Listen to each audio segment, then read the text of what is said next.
Rasanya seperti ada magnet tak kasat mata yang terus-menerus menarik jarimu untuk mengetik namanya di kolom pencarian. Setiap notifikasi, setiap update, setiap cerita baru dari dia, bikin jantungmu kayak lagi maraton, campur aduk antara penasaran, sedikit harapan, dan banyak cemasnya. Kamu merasa ini wajar? Mungkin di awal-awal, iya. Tapi kalau sudah jadi kebiasaan, kalau sudah mengganggu tidurmu, kalau sudah bikin kamu lupa caranya bahagia tanpa dia, kita perlu bicara serius. Sehatkah ini? Tunggu dulu.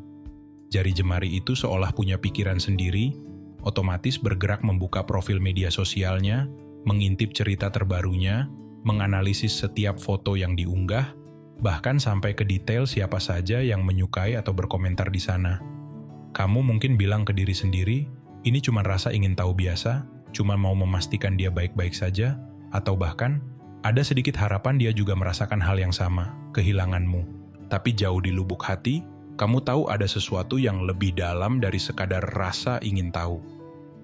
Ada kekosongan yang coba kamu isi, ada pertanyaan yang belum terjawab, ada luka yang belum sembuh, dan setiap kali kamu menekan tombol cari itu, kamu seperti membuka kembali luka itu, sedikit demi sedikit, tanpa sadar. Kita seringkali tidak menyadari betapa kuatnya tarikan untuk kembali ke sesuatu yang familiar, meskipun familiar itu menyakitkan. Kita semua, tanpa terkecuali, pernah merasa kehilangan arah setelah badai putus cinta menerjang. Rasanya seperti terlempar ke tengah lautan tanpa kompas, tanpa tahu harus berenang kemana. Dalam kondisi seperti itu, mencari-cari jejaknya, stalking media sosialnya, seolah jadi satu-satunya pelampung yang bisa kita raih. Kita pegang erat-erat, berharap itu membawa kita ke tepian, ke rasa aman yang dulu pernah ada. Kita merasa, dengan mengetahui kabarnya, kita masih memiliki sedikit kendali, sedikit koneksi dengan masa lalu yang terasa begitu nyaman, meskipun mungkin juga penuh drama. Tapi, apa benar pelampung ini menyelamatkan? Atau jangan-jangan, pelampung yang kamu pegang itu bocor, dan malah pelan-pelan bikin kamu makin tenggelam dalam kesedihan dan masa lalu. Kamu merasa mendapatkan informasi, padahal yang kamu dapatkan adalah potongan-potongan cerita yang seringkali kamu interpretasikan sendiri, yang belum tentu sesuai dengan kenyataan. Pelampung itu mungkin terasa hangat di awal, tapi semakin lama kamu berpegang padanya, semakin berat ia menarikmu ke dasar. Kenapa sih kita susah banget berhenti kepoin mantan? Alasan pertama, dan ini yang paling kuat, emosi kamu masih terikat kuat sama dia. Logikamu mungkin sudah teriak-teriak, dia bukan buatmu lagi, sudah selesai. Hubungan kalian sudah jadi sejarah. Tapi hatimu, hatimu itu masih saja menyanyikan lagu lama, masih terngiang namanya, masih menyimpan sejuta rasa yang belum benar-benar kamu lepaskan. Rasa sayang, rasa nyaman, rasa memiliki, bahkan mungkin rasa marah atau kecewa yang belum tuntas, semuanya masih bersemayam di sana. Ini bukan sekadar kangen biasa, teman-teman. Ini tentang keterikatan emosional yang sudah terbentuk berbulan-bulan, bahkan bertahun-tahun. Melepaskannya itu nggak semudah membalik telapak tangan, tidak semudah menghapus nomor teleponnya, atau memblokir akun media sosialnya. Ikatan itu sudah seperti akar yang menancap dalam, dan mencabutnya butuh waktu, butuh proses, dan seringkali butuh keberanian untuk merasakan sakitnya. Makanya, stalking jadi cara halus untuk tetap merasa dekat, untuk tetap memelihara sisa-sisa ikatan itu, meskipun cuma sebatas layar ponsel, meskipun hanya memberikan kepuasan sesaat yang diikuti kehampaan setelahnya. Kamu seolah memberi makan pada bagian dirimu yang menolak untuk melepaskan, bagian dirimu yang masih berharap ada keajaiban. Alasan kedua, kamu mencari closure. Kamu berharap dengan mengintip kehidupannya, kamu akan menemukan jawaban atas pertanyaan-pertanyaan yang menghantuimu. Kenapa sih kita putus? Apa salahku sebenarnya? Apa dia menyesal meninggalkanku? Apa dia juga merasakan sakit yang sama? Apa ada kesempatan buat balikan kalau aku berubah, atau kalau dia menyadari sesuatu? Kamu berharap menemukan titik terang, sebuah penutup yang manis, atau setidaknya penjelasan yang memuaskan, yang bisa menenangkan hatimu yang bergejolak. Kamu ingin memahami, ingin mengerti, agar bisa melanjutkan hidup dengan lebih tenang. Tapi kenyataannya, seringkali yang kamu temukan hanyalah serpihan informasi yang ambigu, yang malah bikin kamu makin bingung dan sakit hati. Kamu jadi detektif dadakan, menganalisis setiap caption, setiap foto, setiap like, setiap komentar dari teman-temannya, mencari makna tersembunyi yang mungkin sebenarnya nggak ada, atau yang kamu ciptakan sendiri dalam pikiranmu. Kamu melihat dia tersenyum di foto, pikiranmu langsung liar. Oh, dia sudah bahagia tanpaku. Kamu melihat dia mengunggah kutipan galau, hatimu sedikit berharap, jangan-jangan ini buat aku. Siklus ini melelahkan dan tidak produktif. Closure sejati itu datang dari dalam dirimu, dari penerimaanmu terhadap kenyataan bahwa hubungan itu memang sudah berakhir, dan mungkin tidak semua pertanyaan akan terjawab. Closure adalah tentang berdamai dengan ketidakpastian, bukan tentang mendapatkan semua jawaban dari luar. Ketiga, stalking menciptakan ilusi keterhubungan.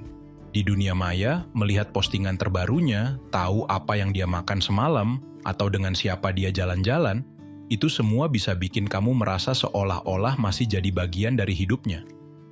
Kamu merasa masih tahu dia, masih update dengan perkembangannya. Ada rasa familiar yang menenangkan, seolah jarak di antara kalian tidak sejauh kenyataannya. Padahal, ini cuma ilusi, fatamorgana di tengah gurun kesepianmu. Kamu terhubung dengan persona digitalnya, dengan citra yang dia pilih untuk ditampilkan, bukan dengan kenyataan dirinya yang utuh, dengan segala kompleksitas dan perasaannya yang mungkin tidak pernah dia tunjukkan di media sosial. Ini seperti memeluk bayangan. Terasa ada, tapi hampa.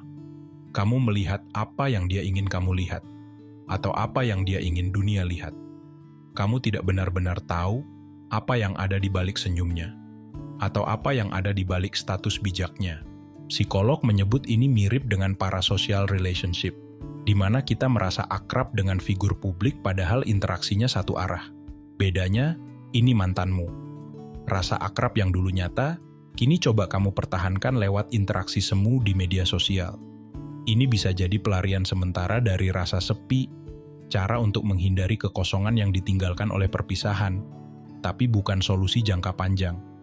Ilusi ini justru bisa memperkuat keterikatanmu pada sesuatu yang sudah tidak ada, membuatmu semakin sulit untuk membangun koneksi yang nyata di kehidupanmu sendiri.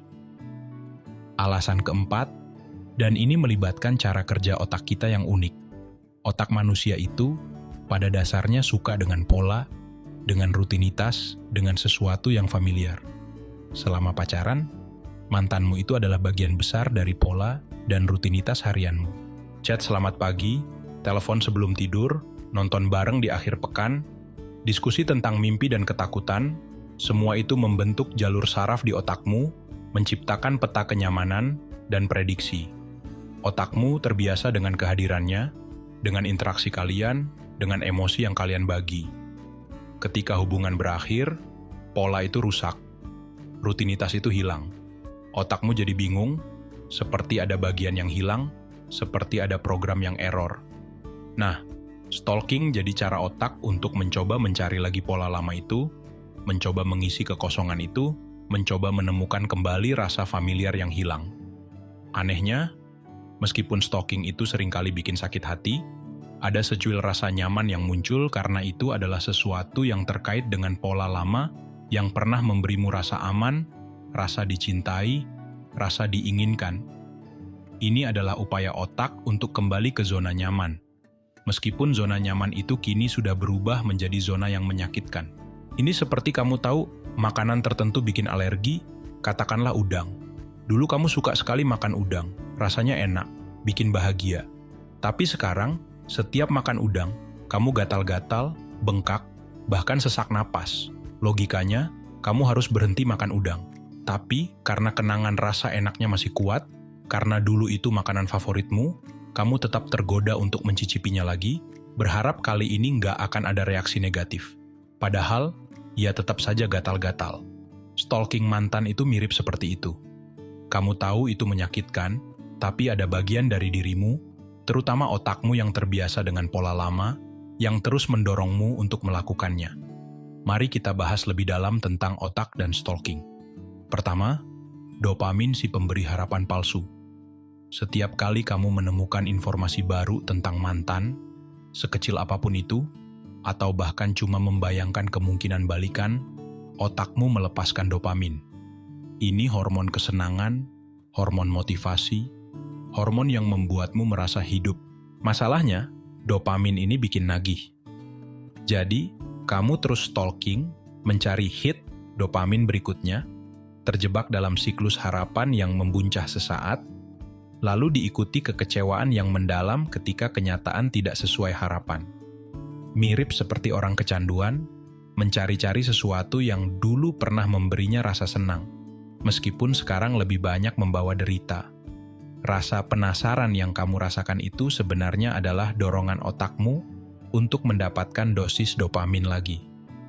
Kaitan dengan intermittent reinforcement juga penting. Kalau mantanmu sesekali masih kasih perhatian nggak jelas, like postinganmu, atau balas chat singkat dengan ramah, ini bahaya banget. Ini namanya intermittent reinforcement, atau penguatan sesekali. Otakmu jadi makin berharap, nah kan, dia masih peduli, dia masih buka pintu. Padahal, bisa jadi dia cuma iseng, gak enak, atau memang sifatnya ramah ke semua orang. Tapi dopaminmu sudah terlanjur melonjak, dan kamu makin susah lepas dari jerat stalking dan harapan palsu.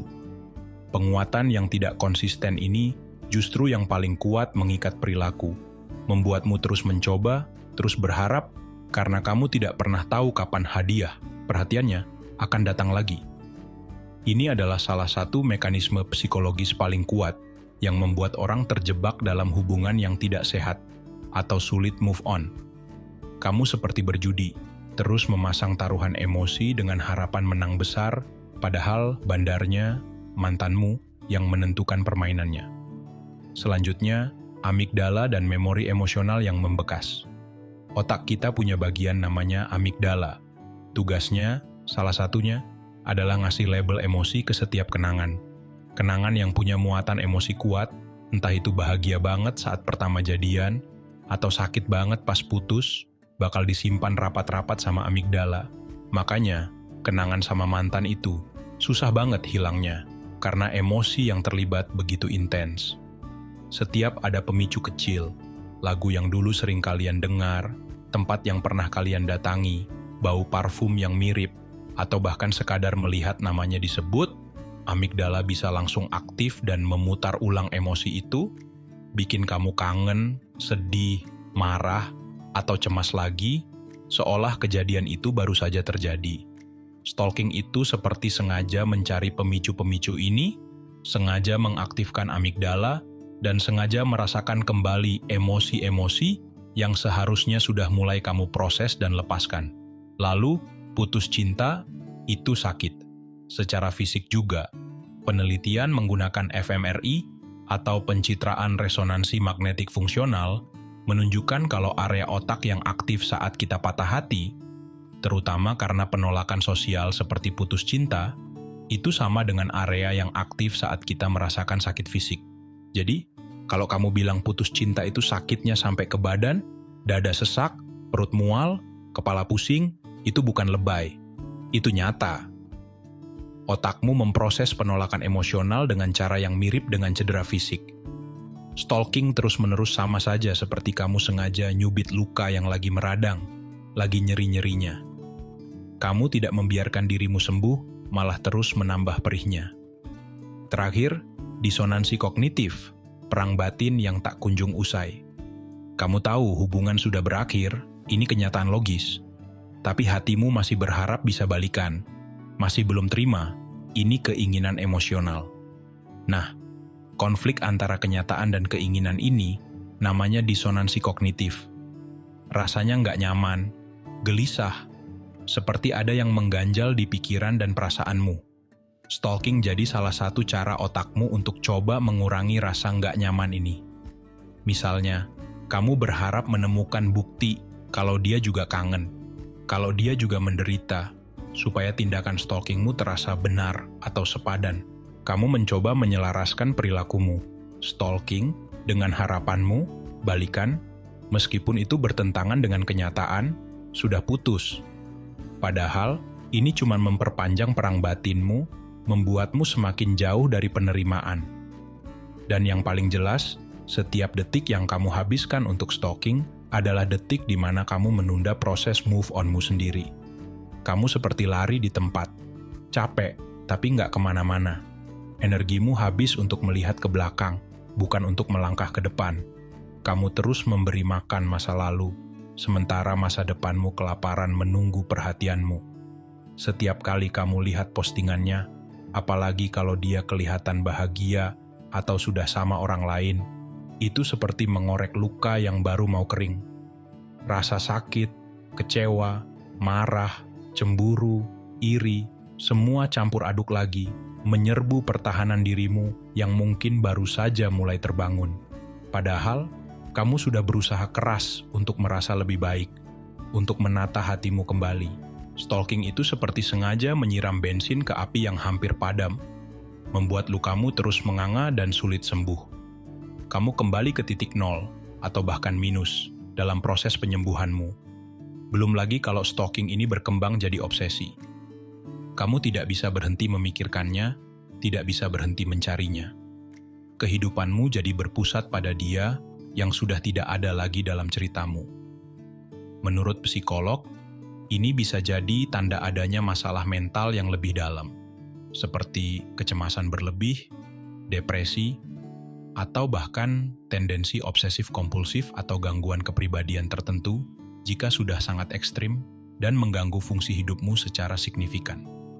Jadi, ini bukan lagi sekadar kepo, tapi sudah masuk ke zona berbahaya yang merugikan dirimu sendiri.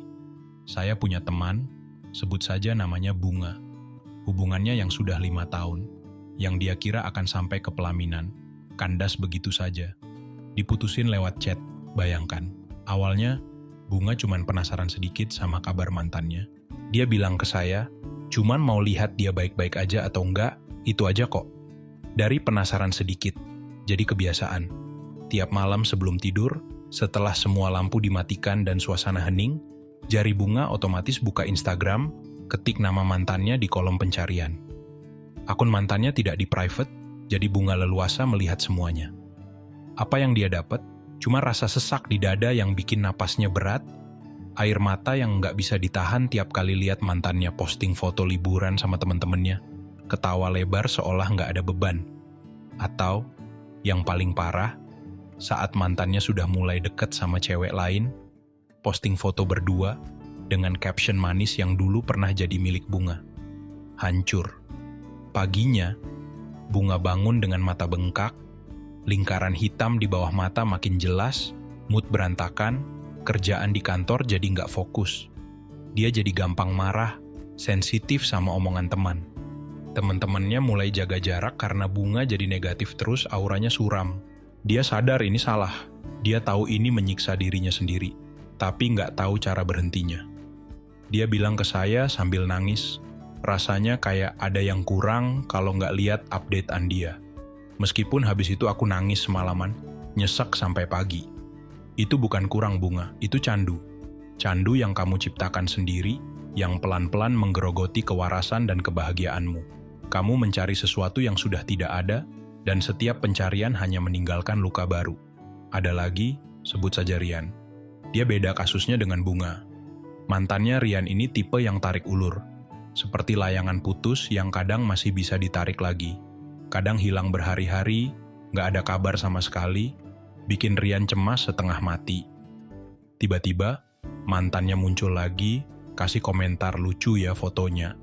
Di status Rian, atau sekadar kirim chat, apa kabar? Lagi sibuk apa? Nah, tiap kali ada sinyal kecil kayak gitu, Rian langsung berbunga-bunga. Hatinya yang tadinya layu langsung mekar lagi. Yes, dia masih mikirin gue. Dia pasti nyesel udah putusin gue. Ini pasti tanda dia mau balikan.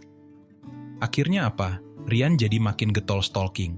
Dia refresh terus profil WhatsApp mantannya, lihat kapan terakhir online. Dia cek semua media sosial mantannya, berharap ada sinyal lagi, sekecil apapun. Dia jadi hidup dalam penantian, dalam ketidakpastian yang dia ciptakan sendiri. Setiap chat dari mantannya dianalisis berlebihan. Setiap kata dicari makna tersembunyinya. Dia menolak ajakan teman-temannya untuk kenalan sama orang baru, karena siapa tahu mantan gue mau ngajak balikan minggu depan, kan kasihan kalau gue udah deket sama orang lain. Padahal, mantannya ya gitu-gitu aja, datang dan pergi sesukanya. Mungkin tanpa niat serius, mungkin cuma karena bosan atau butuh teman ngobrol sesaat. Rian nggak sadar, dia lagi ngasih makan harapan palsu yang diracik dari remah-remah perhatian semu. Dia mengorbankan kebahagiaannya sendiri, waktunya, energinya, demi ilusi yang mungkin tidak akan pernah jadi nyata. Dia terjebak dalam siklus yang menyakitkan, tapi sulit untuk keluar karena sesekali ada hadiah kecil yang membuatnya bertahan. Kamu pikir dengan stalking, kamu jadi tahu segalanya? Kamu pikir kamu mengontrol situasi, karena kamu tahu apa yang terjadi dengan mantanmu. Maaf, tapi kamu salah besar. Yang terjadi adalah sebaliknya. Kamu justru menyerahkan kendali atas emosi dan kebahagiaanmu pada apa yang kamu lihat di layar ponsel. Setiap postingan dia jadi penentu moodmu hari itu. Kalau dia posting bahagia, kamu sedih. Kalau dia posting sedih, kamu sedikit senang karena merasa dia juga merasakan kehilangan. Ini bukan kontrol, ini perbudakan emosi. Kamu membiarkan orang yang sudah tidak ada dalam hidupmu secara tidak langsung masih mengatur perasaanmu. Stalking adalah bentuk sabotase terhadap proses penyembuhanmu sendiri. Kamu sedang berusaha membangun jembatan untuk menyeberang dari masa lalu yang kelam ke masa depan yang lebih cerah. Tapi setiap kali kamu stalking, kamu seperti mengambil satu batu bata dari jembatan yang sedang kamu bangun itu dan melemparkannya kembali ke belakang. Kamu merusak usahamu sendiri. Kapan sampainya kalau begitu? Kamu seperti menggali lubang untuk dirimu sendiri, lalu mengisinya sedikit, lalu menggalinya lagi lebih dalam. Proses penyembuhanmu jadi stagnan, atau bahkan mundur. Kamu menghambat dirimu sendiri untuk benar-benar pulih dan menemukan kebahagiaan baru. Banyak yang bilang, aku belum siap melepaskan kenangan ini. Atau, melepaskan itu kan tandanya aku nyerah, aku lemah, aku kalah. Bukan, sayang. Melepaskan itu bukan berarti kamu tiba-tiba jadi manusia super yang nggak punya perasaan dan langsung lupa segalanya dalam sekejap. Bukan berarti kamu pura-pura kuat, padahal hatimu remuk redam dan ingin menjerit. Melepaskan itu artinya kamu memilih dirimu. Kamu memilih kedamaian batinmu. Kamu memilih untuk berhenti menyakiti dirimu sendiri dengan terus-menerus melihat sesuatu yang sudah bukan milikmu, yang hanya akan mengingatkanmu pada rasa sakit dan kehilangan. Melepaskan itu adalah tindakan cinta terbesar untuk dirimu sendiri setelah patah hati. Kamu memprioritaskan kewarasanmu, kesehatan mentalmu, dan kebahagiaan jangka panjangmu di atas rasa penasaran sesaat atau harapan palsu yang hanya memberimu kelegaan sementara. Melepaskan adalah mengakui bahwa ada hal-hal yang tidak bisa kamu kontrol, dan itu tidak apa-apa. Melepaskan adalah membuka ruang di hatimu untuk hal-hal baru yang lebih baik, untuk dirimu yang baru, yang lebih kuat dan bijaksana. Sekarang, coba berhenti sejenak dari apapun yang sedang kamu lakukan. Tarik napas dalam-dalam, hembuskan perlahan. Tanya ke dirimu sendiri dengan jujur, dengan sebenar-benarnya, apa sih yang sebenarnya kamu cari dari stalking mantan? Apakah kamu mencari kebahagiaan semu yang bertahan 5 menit lalu hilang, meninggalkan rasa hampa yang lebih besar? Apakah kamu mencari pembenaran untuk terus terikat pada masa lalu, pada cerita yang sudah selesai babnya? Apakah kamu mencari validasi bahwa kamu pernah dicintai, atau bahwa dia menyesal? Atau, jangan-jangan, kamu sebenarnya lari dari rasa sakit yang sesungguhnya perlu kamu hadapi dan proses? Lari dari kekosongan yang terasa menakutkan setelah dia pergi? Lari dari kenyataan bahwa kamu harus memulai lembaran baru sendirian, membangun kembali duniamu tanpa dia? Stalking itu seringkali bukan tentang dia, tapi tentang dirimu. Tentang ketidakmampuanmu menghadapi emosi-emosi sulit, tentang ketakutanmu akan masa depan yang belum pasti. Jawablah dengan jujur, karena kejujuran pada diri sendiri adalah langkah pertama menuju perubahan. Penyembuhan itu sebuah perjalanan, bukan balapan. Tidak ada tenggat waktu, tidak ada standar kapan kamu harus sudah baik-baik saja. Dan perjalanan itu dimulai dari keputusanmu hari ini, saat ini juga. Keputusan untuk berhenti mengorek luka lama dengan stalking. Keputusan untuk berhenti, mencari apa yang sudah hilang, dan tidak akan kembali dalam bentuk yang sama, atau bahkan jika kembali, belum tentu itu yang terbaik untukmu. Sebaliknya, mulailah membangun apa yang kamu inginkan untuk dirimu di masa depan. Fokus pada dirimu, pada kebahagiaanmu yang sejati, pada pertumbuhanmu sebagai individu. Sakit karena putus cinta itu wajar, itu manusiawi, itu bagian dari proses berduka. Tapi terus-menerus menyakiti diri sendiri dengan stalking, itu pilihan. Dan kamu selalu punya pilihan untuk berhenti, untuk memilih jalan yang membawamu menuju kedamaian dan keutuhan diri. Memahami apa yang terjadi di otak dan hatimu, seperti yang kita bahas tadi, adalah salah satu cara untuk mendapatkan kekuatan itu. Untuk menyadari bahwa kamu tidak gila, kamu tidak lemah, kamu hanya manusia yang sedang berproses. Saya tahu, membahas ini saja mungkin sudah berat buat sebagian dari kamu.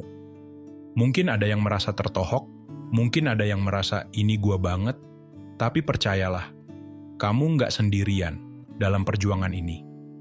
Banyak dari kita pernah ada di posisimu, pernah merasakan dorongan kuat untuk stalking, pernah merasa terjebak dalam siklus yang sama.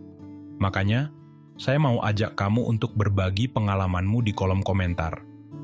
Ceritakan apa yang kamu rasakan, apa yang paling sulit buatmu dalam proses melepaskan mantan, atau mungkin tips apa yang sudah membantumu mengurangi kebiasaan stalking ini. Pengalamanmu, sekecil apapun itu, bisa jadi secercah harapan dan kekuatan buat teman-teman lain yang lagi berjuang di luar sana. Ingat, di channel Jejak Pemikiran ini, kita adalah komunitas yang saling mendukung, bukan saling menghakimi. Kita di sini untuk belajar dan tumbuh bersama. Kalau kamu merasa video ini kena banget, relate dengan apa yang kamu alami, dan memberikanmu sedikit pencerahan atau kekuatan baru, jangan lupa, kasih jempolmu ke atas ya. Klik tombol like-nya. Dan yang paling penting, subscribe channel Jejak Pemikiran dan nyalakan lonceng notifikasinya. Kenapa? Supaya kita bisa terus belajar bareng, mengurai benang kusut pikiran dan perasaan kita, dan menemukan jejak-jejak menuju versi diri yang lebih baik, lebih bijaksana, dan lebih bahagia. Karena memahami diri sendiri, termasuk memahami mengapa kita melakukan hal-hal yang menyakiti diri sendiri, seperti stalking mantan, adalah langkah awal yang krusial menuju hidup yang lebih sehat, lebih bahagia, dan lebih utuh. Ini bukan tentang menyalahkan diri sendiri, tapi tentang memberdayakan diri dengan pengetahuan. Sampai jumpa di video berikutnya.